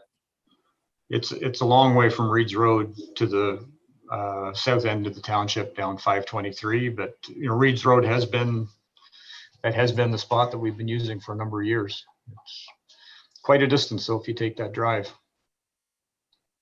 Well, you're looking, there's lots of distance in lots of places. Anyway, Dave, I have a question about, you mentioned at the power line. Wouldn't it be much closer and deeper water, etc., halfway from, you know, where that road goes in along the edge of that lake, between there and the power line, rather than at the power line? Or maybe I misunderstood you. Yeah, at the edge of the power line, the ground is good and firm. I walked in where you're talking about, and it's quite a bog. It's pretty steep, so we could do it in either location. There's probably a lot more work involved in terms of clearing and building some kind of platform to get out deep enough. The lake is about similar depth all the way along that shore. Okay, I'll trust you. But now, would you consider hiring a large excavator where you can reach further to install those? We'd have to use at least a 25-ton excavator like we did last time, and Okay. it has to be set up for in-water work too. There's quite a process. Okay. I'd just like to point out that Lyle Lake boat launch site as well. When this township first formed, that road was maintained to the landing, and the cottage owners wanted us to end that because they were more concerned with break-ins in the wintertime because you couldn't see the cars from the road or vehicles from the road. And where we maintain it now, that was by choice of the cottage owners at the time. Mm-hmm. If I just as an overview, I sort of see the top 5 sites as the McCrae-Hay Lake site and the Moores Creek Bridge site and the Allen Lake Dam site. If we have to stretch money this year, and certainly we can keep exploring better sites, but I'd like to start the process with the MNRF because it doesn't move fast typically. If that's, I guess I'd be looking for kind of consensus that those would be the top 3 choices if we had to pick and choose. I would agree. That's fine with me. It's why wouldn't it be? There are 2 of them are in Sabine. I'd be much appreciated. Well, it would help us, certainly cover the township a little better than, in some of these further away spots. Allen Lake is particularly kind of got a problem. The Madawaska problem, like we've been exploring that problem for like 30 years before the township existed. And what we come up with was the drilled well and the underground tank. And I think you did mention something about adding more capacity there. I think that's a valid project. It would likely be the best way to go, I think, if you wanted to get away from, being affected by the water levels on Bark Lake, because it's significant. You can only draw about 25 feet of pipe with the vacuum truck total. So that's including friction loss for elbows, and that's what they recommend anyway. And in the wintertime, that leaves you completely out. Mm-hmm. One other little update, if you don't mind, to move on to the next item. That is the street light on Paradise Road that has been ongoing for 2.5 years, believe it or not. I think I did mention that we received a contract from Hydro about a month and a half ago, and they've given us a very good price to install the pole, the transformer. They left out simply putting up the streetlight head.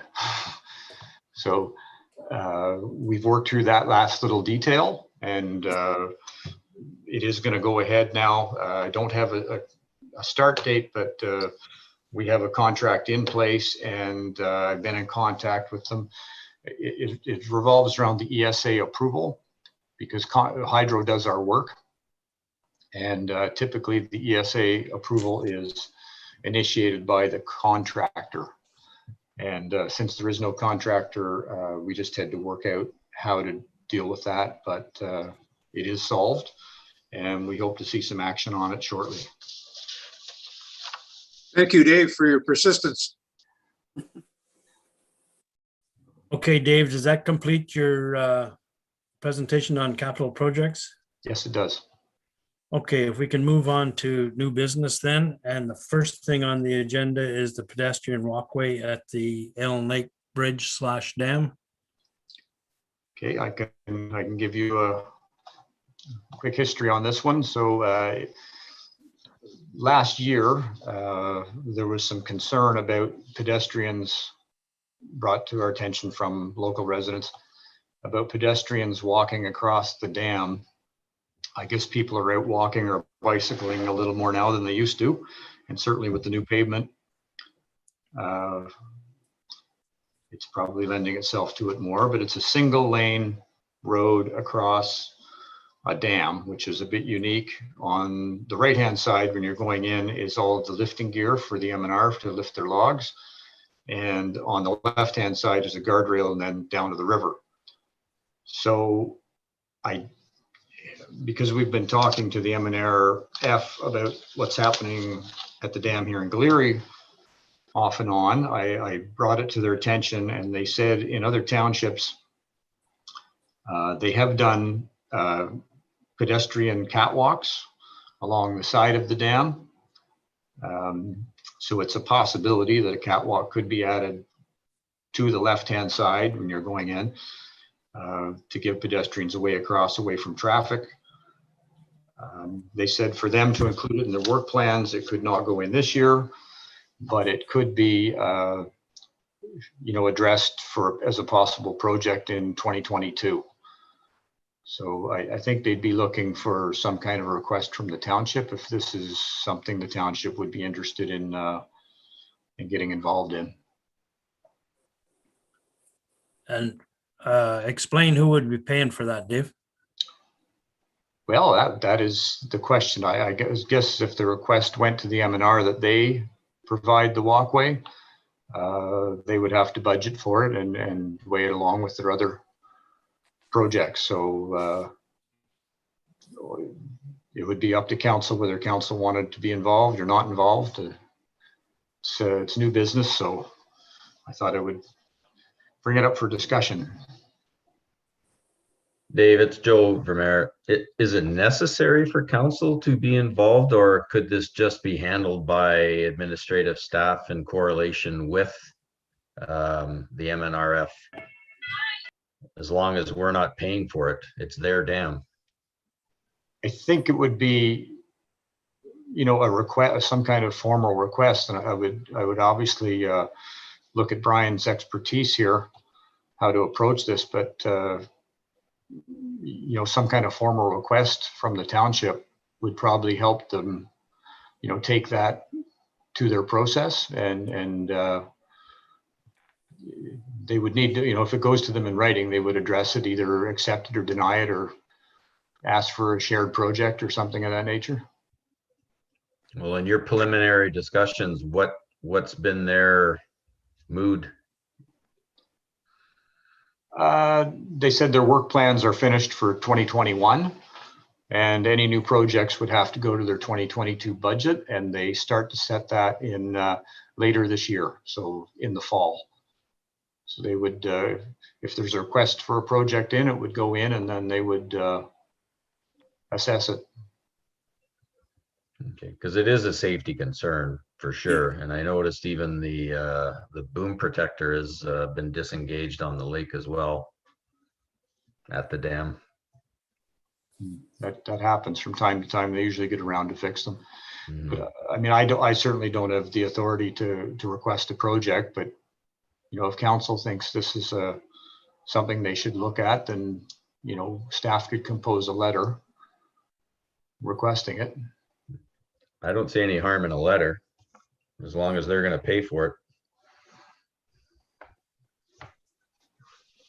If I may, Chair, it's Jane. I think it's a really good idea to do that. And I would suggest, Dave, that when you write the letter that that they consult with, you know, make sure that they come back to yourself and council, because remember our catwalk on our Highway 60 bridge here in Whitney, and it was wide enough that snowmobiles could go across it, and that became a big problem. So, and I think what you've said and what Councillor Vermeer has indicated as well, there's a lot more, because that road is now paved, there's a lot more cycling activity, et cetera, on it, and pedestrian activity as well. So just that point that it should be wide enough that people obviously can get across safely, but snowmobiles can't get across. Or we had to put the barrier in front of our catwalk, the former catwalk on the bridge on Highway 60.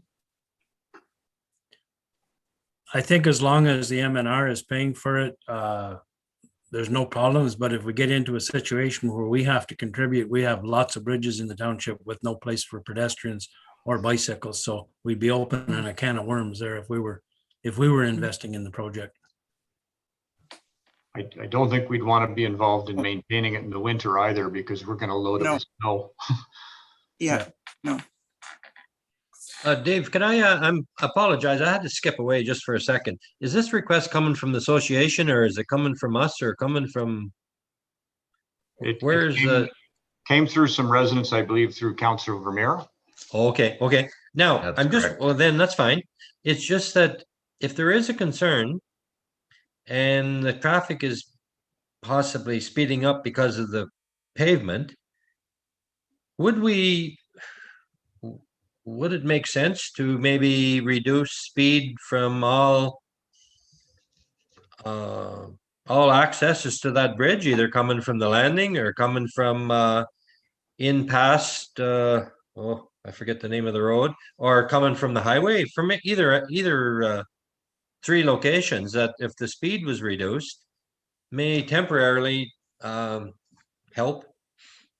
Well, it's quite a sharp curve there. No one mentioned speed. I think it's no room. It's physically no room. It's a single lane. It's 3.5 meters wide. Oh, I'm well aware of where the dam is. I've been across it lots of times, but it's just that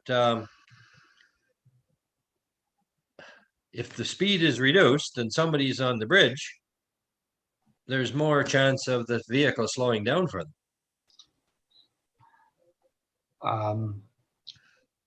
At the present time. As far as I'm aware, it's a space issue, but. So Dave, I think you've been given direction to send a letter to the MNR asking them to put it in their 2022 budget projects. Okay. Am I correct? Yes. Got it. Okay, can we move on to the other item on the new business, and that's Castleholm, Brian? Yeah, certainly. I just wanted to provide a bit of an update. Jane and I have had yet another meeting with Castleholm, and they're really putting a lot of pressure on the municipalities. I believe there's 9 of us involved in the process to come to some resolution in the next couple of weeks. So, pardon me. As a direct result of that, they're having another meeting on Monday, which they've even implied that, they'd like to get as many of the bodies as they can up to North Bay so that everybody can be in the same area. Although they're not indoors, they would be set up outdoors in a manner that's still COVID friendly, in order to allow everybody to talk things face to face. Sometimes they say a face to face meeting is how they're going to come to their conclusion. We've sent out as a group our concerns to Mary MPP Yakubuski as well as MPP Fideli, hoping that they would assist us. The biggest stumbling block I think most of us have is concerns with guaranteeing the provincial portion of Infrastructure Ontario's debt. I don't think the provincial debt, pardon me. I don't think any of them had any issues with guaranteeing their own portions of debt. But when you're talking $122 million project, pre-construction, and I think, if I'm not wrong, Mayor Dumas, correct me if I'm wrong, I think the provincial portion's about 63 million on this project. That's correct. So when you divvy up that 63 million proportionately, our proportionate share just to of the provincial bit is about $1.5 million. So we would have to guarantee that. That would go on our balance sheets as a contingent liability in our annual audit. So it's just a note statement. I have gone now and got confirmation from both legal and our finance people on how the disclosure works. That disclosure actually does not affect our annual repayment limit, in the opinion of the legal team. So I think that was a stumbling block that kind of concerned me a little bit. If we're going to be hamstrung for the provincial portion of this, I didn't want it to affect our future potential for replacing a structure should it fall down, or all of a sudden we have this need to borrow money. I didn't want that to be a problem 10 years down the road, because this is a 20-year debt that's being taken out. So I guess what we're trying to figure out now is where we're going to go with this. We have to be a partner to a long-term care facility. 4 of the municipalities are looking to exit. The exit agreement is being discussed at our next meeting on Monday. I believe that's the only thing they're discussing at this point, is getting concurrence that everybody's satisfied with the way the exit agreement has been structured. And then the very next meeting, they want us to basically agree that we're going to sign onto the Infrastructure Ontario debt and to sign on to the provincial portion of the debt as a guarantor. Our portion of this project municipally is $0. We have no capital investment based on the fact we've had nobody attend there, save and except one individual they claim in about 1957. And we've continued to support that location. They've forgiven our capital portion and apportioned it against the balance of the partners in the Castle Home project. Under the Long-Term Care Act, we do have to have a place where we're contributing in order for our residents to attend any other provincially funded facilities. This does give us access to those other facilities in Bancroft and in Barry's Bay. They do have different mechanisms of funding. The Barry's Bay one in particular is funded through the hospital. And as a result, other than capital outlays, they're not looking for operational monies of any sort. So I guess we're trying to figure out where we're going to go with this. My original concern was the annual repayment limit, knowing that at some point we've got to make a decision and it's coming up very quickly. Fortunately for us, we had a meeting scheduled today anyway that we could bring it up. We also have another meeting scheduled on the first Wednesday of the month. So we're able to bring it up again next week post having that meeting. So we have the opportunity to move things fairly quickly. But I'm trying to get a sense of where council as a whole sits as it relates to us moving forward and how we're moving forward. Mayor Dumas, if you wouldn't mind, maybe you could speak to your position and where your thoughts, having been sitting at meetings long before I ever got there. Thank you, Brian. And just to correct a comment that you made, the Valley Manor Long-Term Care Facility in Barry's Bay is a not-for-profit standalone organization with their own board. They have no connection to St. Francis Memorial Hospital other than the hospital, the long-term care facility, and the hospice use a common fundraising organization, foundation. So that's the point. My representation of South Algonquin at the table has been the direction that we had, that came from council.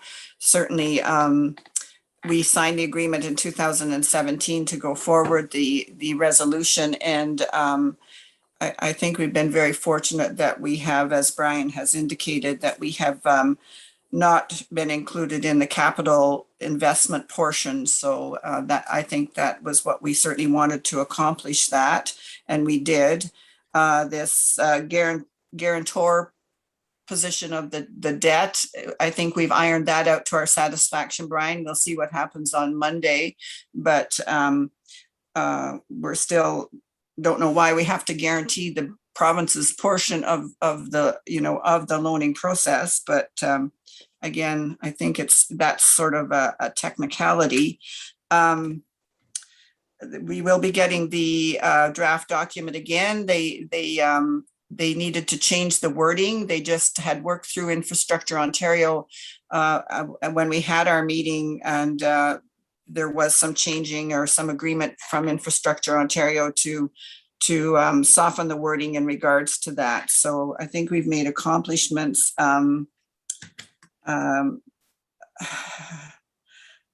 Again, we'll see what things happen on Monday, and we'll certainly bring it back to you. I guess the next update, Brian, would be at the council meeting, so that we can give you updates then, just sort of as to where it's going.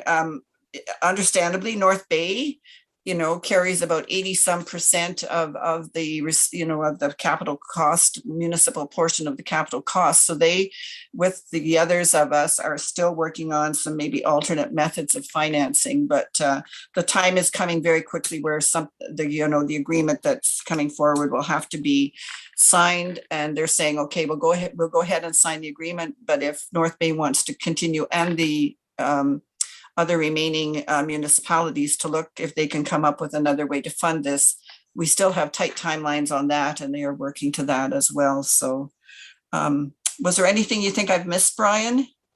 No, Jay, just an update, Mayor Dumas. I did actually just receive those updated documents from them about 20 to 7 yesterday evening. So I haven't even had an opportunity yet this morning to review the revised documents that they sent out. The exit agreement, I think, was something that was agreed upon back in 2017 to allow Mattawa and those communities to acquire a private facility and make it a public facility, and to own and operate that facility. I don't think there's much doubt from anyone. Anything I heard at the last meeting, that anybody has any concerns with the fact that Mattawa and the other 3 municipalities have been given permission already, so it's more of a formality. I think the concern is with the ensuring they're able and willing to cover their portions of the capital cost during the term of the loan, or upfront, which was there were several options presented to them. So I think that is more of a formality. They just want to put something to the side finally, and I think that's what the reason for Monday. But I know they're quite concerned too with the number of municipalities that are quite concerned with signing on to the provincial debt, and we all agree we should not have to pay that debt. We should not have to sign for it. But given the circumstances and the timing, we don't have a lot of time to sort it out with the province or other agencies. So we're kind of being backed into a corner and told we've got to get something done, and we've got to get on with it. The last delay on the construction agreement, I believe, cost about $2 million. And they figure that it could be even more significant this time as well. Infrastructure Ontario has kind of indicated that if we don't do something soon, they're not going to waste any more time on this, and they'll just walk away from funding it. Yeah. That's right. Okay, if I will admit that I'm fairly ignorant of all the side issues concerning the Castle Home and the agreement. So I think I can speak for the rest of the councillors that we kind of feel safe in the mayor and the CEO's hands, like whatever whatever needs to be done, we're confident that you guys will do it. Well, thank you for that. That's very much appreciated. And we are working hard, certainly, to get the best situation for us. So thank you for that. Yeah, we've been working on this for a long time, for sure. Absolutely. Oh, and I just quickly to the council, I am not going to North Bay in person. I haven't got my second immunization, and I'm not driving through Algonquin Park on the Monday after a long weekend. I don't have a death wish, so I presume Brian will be attending by Zoom once again. So just so you know that. Yeah, they did only say that only 22 could be in attendance. So when they take the staff that'll be there and the municipalities from that end, I'm quite certain they'll be happy that some of us chose to attend remotely. I agree. Okay, thank you. Is there anything else that anybody wants to discuss? I think we've run through the agenda at this point. Okay, so Chair? I'll ask, yes, Councillor Bongo? Sure. Just to backtrack a bit, I do have 3 questions for Dave pertaining to the report. I'm not sure if Dave is still on the line. I am, yeah. Okay, awesome. Okay, so yeah, the first thing, I've already mentioned this in a couple emails to you, Dave. Residents have reported vehicles driving to the foot of the Trestle Bridge, and then evidence of ATV tracks actually going right on the bridge and beyond it, all the way to the park boundary. Just out of curiosity, in the engineering reports that you got, was there any mention of a gate or something like that to restrict vehicles from crossing the line there? It's not part of the design at this time. We're actually looking ways to cut it back. Mm-hmm. We could look at some kind of barrier. ATVs find ways around. It really hasn't been a problem until recently, and we do have to be able to get there to do maintenance. If there's, I looked after you'd given me the email, and somebody had a little fire on the gravel ahead. It looks like there's a bit of bored kids, for lack of a better term, that have been monkeying around down there. No damage to the bridge that I noticed. If we think that I guess there's something going on, we can call the OPP and get them to drive in there once in a while. Yeah. Yep, for sure. Absolutely. Yeah. And again, I'm just relaying feedback that I'm getting from the public with regards to the concern of vehicles driving too close or on the trestle. So thank you so much for that update there. And we were talking about the Whitney Beach, and I think on the wayfinding map, I think it's identified as Galleri Lake Beach. So just something that popped in my head is just as long as it's consistent based on how it's identified on the wayfinding map to the forthcoming branding sign that's going to go there to identify the beach. And then the final thing is, and this might be a question for staff, is there a way to add the operations report that was brought up on the screen today? I don't think that was in the package that Tracy forwarded me last week. Is it possible to get the operations report attached to the agenda and on the website? I think it's all really good information, and just for future, I think it's good just for transparency reasons and for information reasons for the operations report to be attached to that agenda, so that it's online there and so that people can see that it's in writing what we've spoken about today. Right. Brian's going to be reconfiguring what we've been doing with respect to that. The operations report has been part of the council package. Yes. And Brian and I had discussions. We're going to transition to have this information available at the committee level. It's in transition, so I apologize for that. And yeah, in the future, you will have it in the appropriate committee. And in fact, it was my error today. Dave and I had a bit of a miscommunication. This was actually supposed to be his report for the council meeting next week. And my experience and way we're transitioning was to have everything at committee, and I inadvertently brought that into the meeting today. I wondered why it wasn't attached as part of the package, but that's why. So yes, we will make an addendum to the package online so that that is available, and hopefully we'll move forward with setting up some regular committee meeting, that can be used for whatever committee we may need. And that way we can transition our materials through committee to council, which is my preferred methodology of managing council information. Okay, that sounds super fantastic. I'm sure that all of council appreciates how hard the two of you work around the clock. So thanks for putting that together. I have one comment. Thanks for raising that. I thought I only viewed half of the package and I was surprised. But also in regard to the package or the works report, Dave, I didn't recall during the budget that, and it come up as I believe in your report as a capital project, the rebuilding of the road at Macaulay. Now I was in there and it's certainly much improved, but in I believe in 2 meetings you mentioned there was going to be a cleanup. And when I look at the cleanup and you're saying you're not finished yet, and it's going on for about 2 months, to me cleanup was I think it is more of a construction. But did we actually talk about reconstructing that road in that manner during budget times?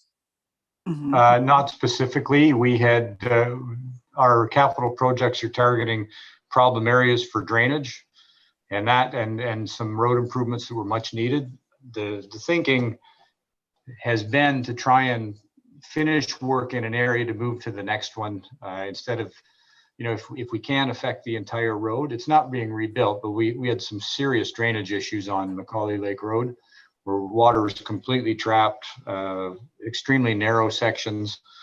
So in moving some of the gravel that's there, that the wing has been hitting, we were able to widen some other sections. So maybe proportionally a little more than we've been doing under these sort of spot drainage and road improvements. But we would like to kind of not go back there again. We had the opportunity to do that logging that actually more than broke even for us this year by getting rid of the problem trees. So it's more of a follow through and moving on. It's been entirely done with our own equipment, and I think it's good to get a road done, and then we move to the next one. I'd like to complete. I think we've talked about that a little bit, to try and not move so much from one spot to the other. If we can get some brushing done, change the pipes, and then move to the next place. Actually, you and I had a discussion there, I believe in May, and was my understanding you were moving to Sabine. And then when I happened to be in there and I seen the work, and then I've heard about the work from others, and I've had a couple of questions like, what are you doing? And I said, well, it was reported to us as a cleanup, and that's all I've heard. But I actually thought you were coming to Sabine, but when I see what you're doing, it's obvious you certainly didn't have time to come out there when you were doing that work, and all the work needs done. So anyway, it looks good, but quickly, if I think if that was me doing that work, I would have hired a large excavator to it certainly seems like more than a mini excavator should be doing. But anyway, that's just my thoughts. Okay, if nobody has anything else, I will look for a motion to adjourn. Can I just, before we adjourn, Chair, can I just, I think it's appropriate here, as asset management is about things that have been purchased and things within the township. And I don't want to steal Don Kruger's, our fire chief's thunder here, but I understand that the hydraulic Jaws of Life and the brand new set of Jaws of Life, etc., that were purchased are absolutely amazing. And the feedback that I've had from several of the firefighters was this was a wonderful piece of equipment, and And from an asset point of view, absolutely remarkable. So I think council needs to know that the piece of equipment that they agreed to purchase through the fire department is a real bonus and a good piece to have with us. So just a plus point. Okay, just one little correction on that. They're not hydraulic. The new ones are electric. Battery. They're a Yes. battery style to replace the hydraulic. Yes, I'm sorry. Yeah.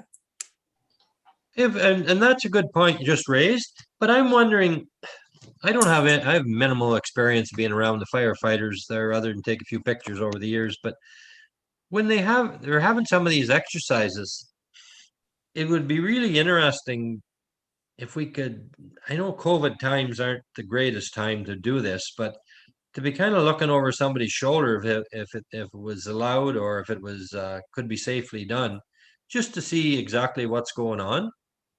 I certainly would be interested as a counselor and